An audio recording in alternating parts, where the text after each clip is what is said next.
All right, let's get this party started for holiday hair. It is the holiday season, and I'm going to be starting with a smooth shine milk. So typically we actually use this on damp hair, but I love to use it on dry hair when I'm doing some dress work because it gives me a little slip through the hair, and it also provides a ton of shine.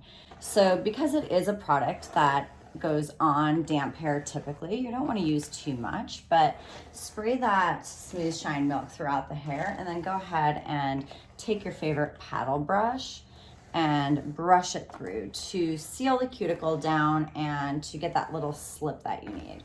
Once that's applied, I'm going to go ahead and section this off using the C curve of her head. So if you question what that is, take a wide tooth comb and start brushing this back and start letting the natural gravity kind of take effect right there. So as I'm following the curve of her head, I'm just brushing this back, and that's where I'm going to start a divide, because I want to divide the front section that I'm going to actually be doing my detail work to the back section. So as I'm combing, I'm just kind of following my hand with the round of the head, and I'm letting what naturally wants to fall out, fall out.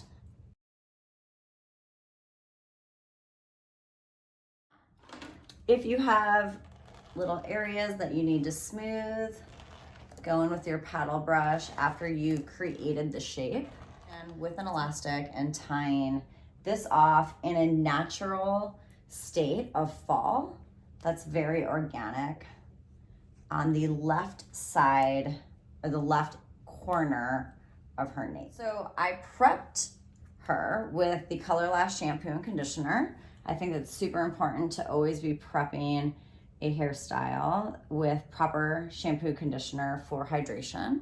And I love that because she does have color. You can see underneath, as we'll be working with the braiding details on this, that she's got some dimension in there. And this is actually toned with the chai tea, which is one of my favorite drinks in the world, but it's also one of my favorite toners in the Color Balm's conditioning series. Again, I'm working on the rounds of the head, so I want to make sure that I'm coming in more diagonally than straight horizontally. That's very severe. So coming in with a slight diagonal is going to give me softness, and it's also going to work with the natural movement of where I'm going. Control defining elixir. So what this is going to do is it's just going to give me a little bit of definition. I'm going to put that on my fingertips as I'm picking up the hair, and it will give me a little bit more definition and grip to my style. So I'm going to divide this in half.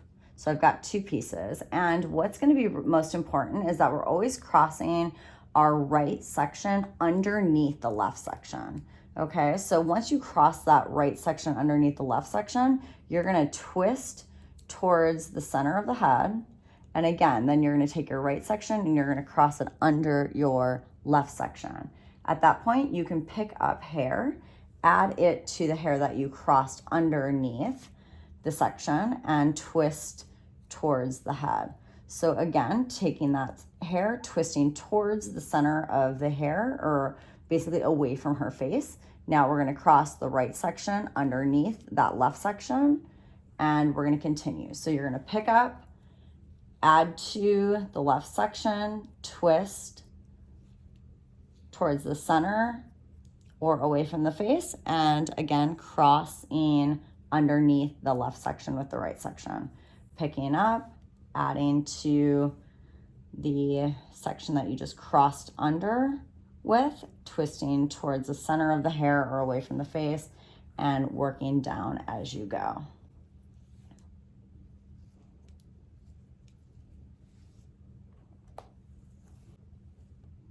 It's really important too, since you have the ability to really directionally braid or directionally pull that hair, you want to be making sure that you're holding that hair in a very organic way that's making it very easy for you to braid.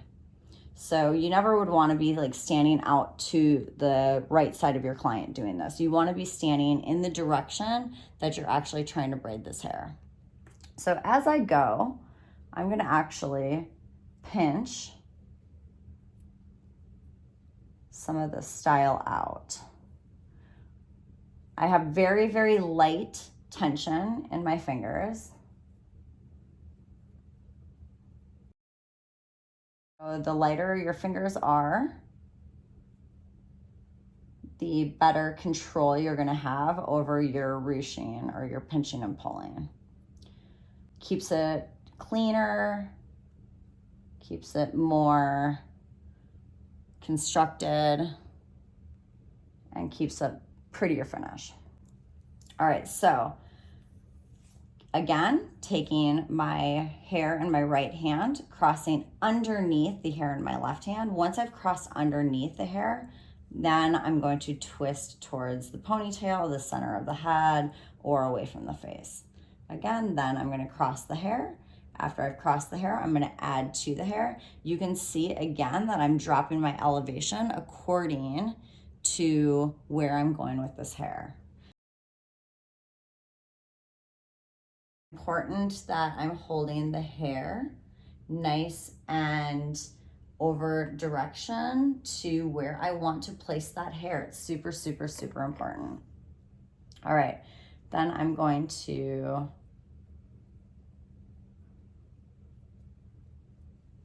loosen up my grip on the hair that I'm holding in my left hand as I ruche this out for detail.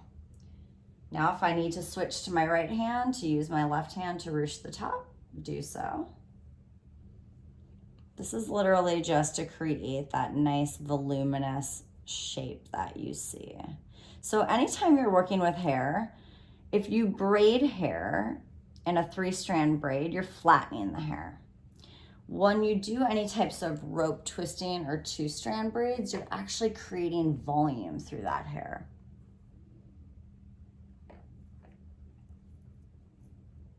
All right, so once I get to where I want to be as far as size, and the beauty behind this is that you really do have full control if you do this very methodically and clean. I find that when braiding and twisting hair, if you're using products for control, you're gonna get a much more clean effect. So I'm gonna go ahead and secure it with an elastic. I like to use elastics rather than bobby pins a lot of the times because it provides flexibility. And you can go back and ruche more and pinch and pull more. When you use a pin, you're really locking that in. So I'm gonna go ahead and secure it just like I would a bobby pin, to be honest with you. I wanna make sure that I'm securing it in the same spot I would stick a bobby pin. So I'm not gonna hold it again. I'm not gonna hold it out here to secure it. I'm gonna make sure that I'm securing it right where it's going to live. Secured my elastic right there. Now this gives me the ability to free up my hands, right? It's not secured to anything besides itself, okay? So I didn't actually anchor it in, but because it's an elastic and because it's flexible and it has stretch, I can, and because I secured it where it needs to live, I can walk away. I can use my hands and free them up. So now at this point, I can take that and take a look at it and see if I'm happy with the placement, if I want to pull this out a little bit more, ruche it out a little bit more. I have that flexibility because of the elastic. There's no pins in there. I'm gonna go in and secure now the 2 ponytails together with another elastic.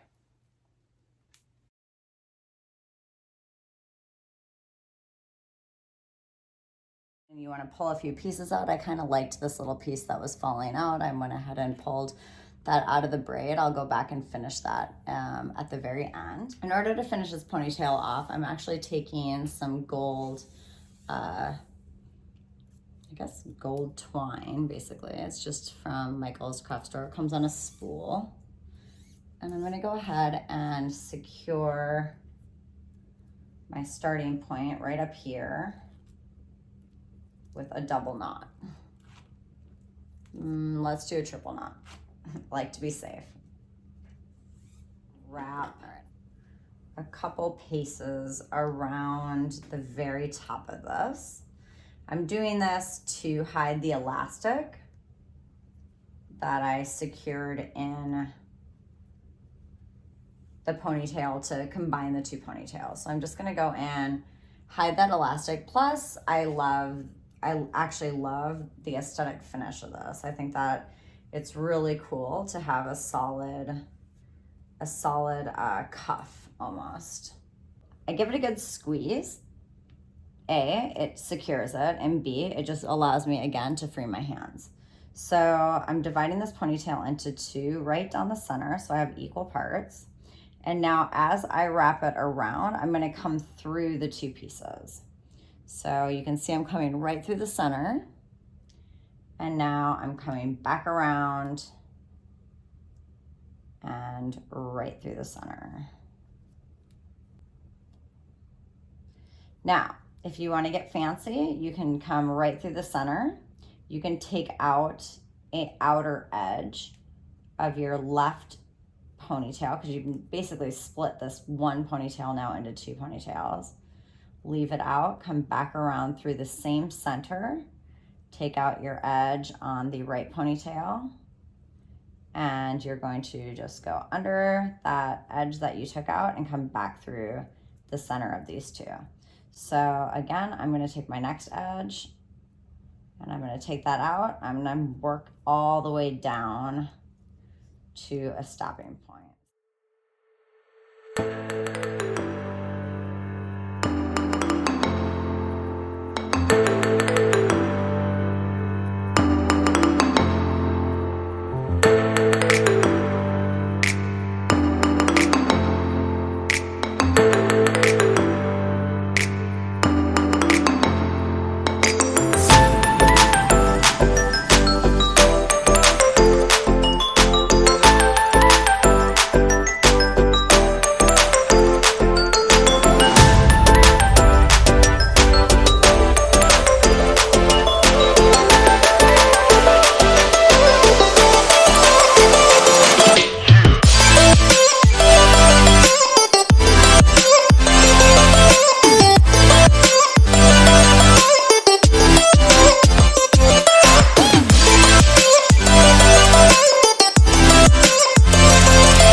All right, so now I'm taking my first set of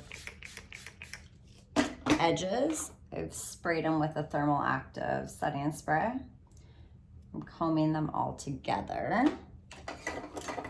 And I'm gonna go ahead and set my shape in.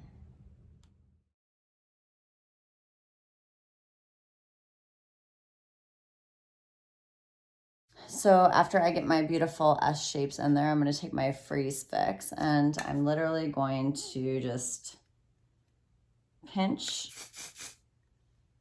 and pull my peaks and valleys.